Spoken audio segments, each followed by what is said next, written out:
人人都要冬天来北海道，但其实北海道一年四季都很好。这次趁着樱花季来临之前，我先来解锁一下日本的宝藏目的地北海道函馆，一个你不容错过的美食小城。走，跟着美食博主一起开启函馆的漫游之旅吧。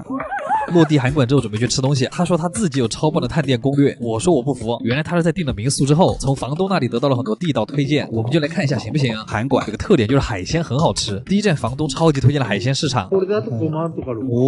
在北海道过海鲜非常爽，比脑袋还大的帝王蟹，高端的食材往往只需要最朴素的烹饪方式，水煮或者白烤才能吃到最甜美的蟹肉，尤其是掰开腿的那一下，肥是真的肥美，不愧是北海道的帝王蟹。但是四川人还是喜欢腊肠，这次订的民宿就在旁边，我进门之后真的非常震惊，就是这个房子的采光真的太牛了，冬日的阳光洒在身上也是暖洋洋的，空间非常的大。我们总共有4个卧室，设计感也很强，日式和西洋风的结合，看着就很舒服。特别是这个做饭的地方，功能齐全的厨房总能给人一种安全感，还有幸福感。虽然我不会做饭，主要是这个地方出门就可以炫美食，真的非常方便。你也可以在海鲜市场买海鲜自己做。这个房子可以住8个人。我们的第2站就是函馆人气第一的海胆餐厅，他家用的都是海里刚捞上来的新鲜海胆。怎么这么早就排队了？第一口是经典的海胆厚蛋烧，这是房东推荐的第一个菜。厚蛋烧的基础上加了海胆会更甜，奶香的口感在嘴里绽放，果然去一个地方还是要听本地房东的。第2个是盐烤海胆，盐烤海胆最完美的保留了海胆本身的鲜味，吃起来很滑嫩，像水蒸蛋，但是不会有甜腻或者肥腻的感觉，海水的咸和海胆的甜融合得很棒，美妙。然后这个就是他们家的顶级海胆盖饭，第一口先不蘸芥末，来一口纯粹的海胆饭，幸福了皱起了眉头。第2口加一点酱油，甜度减弱，但是鲜度直升。最后一口你可以试着用紫苏叶包着海胆吃，就是北海道的海胆是真的特别的实在，吃起来会有齿感，就不是那种软塌塌的，好吃。吃完海胆饭就可以开始我们的樱花探路。函馆最佳的赏樱地点是这儿，五菱郭公园。虽然现在樱花还没开，但是从这个塔上眺望，一眼过去还是很浪漫。樱花开了的话，下面就是一片粉色。樱花季再来这个地方吧。最后一站我们来到了房东推荐的汤咖喱，我可以单独为了这个店再来一次北海道。你们可以永远的相信深夜的汤咖喱，而且可以加很多菜。汤咖喱真的绝了。吃完饭后，和朋友散散步就走到了民宿，一起说说笑笑，享受夜晚的温馨时刻。跟着房东的推荐，美食之行汽油到底，不用绞尽脑汁做攻略，就能 get 当地最有特色的地道玩法。函馆美食我已经帮你们尝过了，我保证非常好，快来报名参加，一起汽油 walk 吧。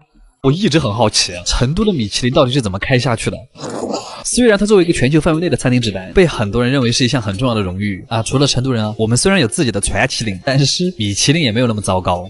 但是米其林川菜是个什么鬼？这个头衔听上去非常的不妙，但我们也管不了那么多了，我们直接来吃吧，激情开麦。不好吃就当看个乐呵咯。街上小姐妹一起，他包间都约满了。真的吗？那个师傅还在刷我抖音，把特色菜全部点了一遍。第一个菜是鸡汤豆花，上菜的顺序真的非常广东，先喝汤再吃菜。汤底虽然很轻，但是鸡肉味还是很浓。它里面这个豆花是用鸡肉打成泥，然后再做成的豆花，细腻中带着一点扎实。我真的觉得日本应该好好学一下这个菜。日本人不吃豆花非常奇怪。宫爆鸡丁吃多了，宫爆法是鹅肝，这个菜已经开始被骂了，但是还是尝一下好不好吃吧。这个菜其实很难说是改良还是改差。鹅肝的皮炸得很脆，里面其实还是很绵软，但还是有一种不是一家人非要硬凑的感觉。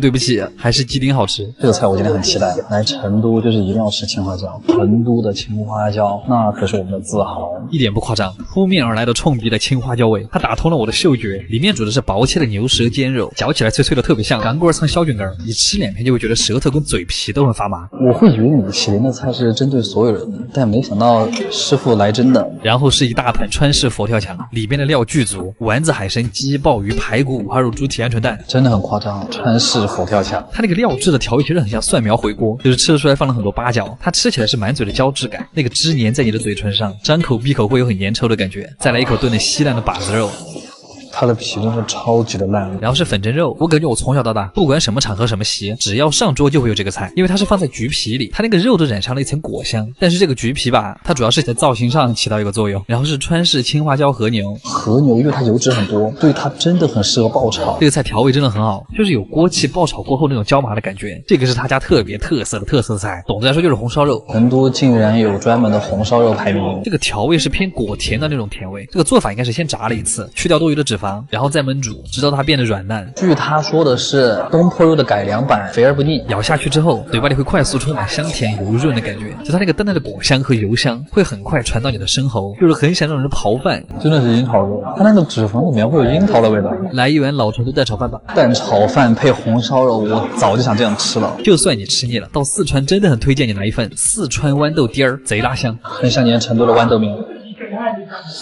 然后放在最后这个压轴的菜，是我对他们家最大的期待——麻婆鲍鱼，一整只大鲍鱼。我总结一下，他们家最好吃的2道菜，一个是红烧肉，一个就是鲍鱼。豆腐用的是老式的卤水豆腐，我还挺喜欢那个卤水味儿。刚杀的鲍鱼吃起来其实很脆，鲍鱼和肉末做这个豆腐的臊子，再加上那个味儿特别冲的豆瓣儿，特别的下饭。他们家那个豆瓣儿真的很香，它那个豆瓣甚至有种泡椒的风味，川菜真的很好。太想吃碳水了。最后的甜品是杨枝甘露，和传统广式的还有点不一样，它有点像玉米糊糊，但是特别解腻。吃了这么多，这家店其实很适合想在安静的氛围里体验没有辣的川菜的人。阿基推荐指数8分。烧鸟其实已经成了我在日本的家常便饭，但是这次回国之后，我就很好奇，这不就个烤鸡肉串吗？国内的店说不定比日本做的还好，我就去问了我在上海的日本朋友，才选了今天这家店。真的不愧是上海，改良之后的烧鸟原来可以这么好吃。这几天吃胖的真的很多，但是我们又到了吃烧鸟的日子。他家在新天地，我对上海其实不是很熟，但它有一点像日本的银座，好高级啊！店里的氛围真的很高级。直接开始吧，新鲜的生蚝吃起来就很像果冻，就那种生蚝淡淡的甜，它还有一点点苹果醋的味道，很开胃。吃不来生蚝的人吃这个也很开心。这个菜它真的是蚂蚁，据说是来自长白山的蚂蚁。长见识，第一次吃蚂蚁，口感其实比较像蚕蛹或者蚂蚱，那个 Q 弹的鱿鱼配上冻醋，里面还有一点点海胆，就这一口蛋白质直接拉满。但其实你尝不到什么特别的味道，主要还是那个鱿鱼的味道特别香。鲍鱼的肝永远都是一种神奇的食材，茶苦中带着一点回甘，就像是用比较青涩的梅子做的梅子酱的感觉，还是挺香的。我觉得刺身里面最喜欢的还是大腹，你空口吃都能吃到金枪鱼脂肪里的甜味，还有一种鱼肉的奶香，这个吃起来像橘子味的钵仔糕，刺身的口感橘子的果香。把刺身作为前菜，你真的会越吃越饿。